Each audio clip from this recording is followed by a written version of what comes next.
Вот я как бы воспользуюсь вашим присутствием, хочу обратиться к каждой судье, каждому государственному чиновнику, депутатам депутатам парламента, всем хочу обратиться. Уважаемые, живите посредством, живите посредством. Например, депутаты парламента, посмотрите, там приезжает на машинах, на дорогих машинах приезжает, а его декларацию поднимаешь, у него этой машины нет декларации. А у него спрашивают, откуда машина? Он говорит, у родственника. Понимаете ли, все они научились свои богатства прятать через родственников. А у родственника кто? Родственник находится где-то там в Аиле, он работает колхозником. И у него в записи имеется 570-й джип, который стоит сотни тысяч долларов.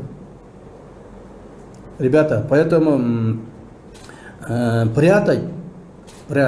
Сейчас я знаю, многие из вас начнут продавать свое имущество, многие из вас начнут там переадресовать другим своим родственникам. След-то остается.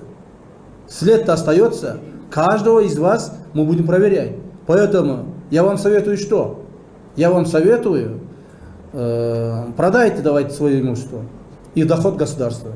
Или передавайте доход государства. Это буду работать я досконально.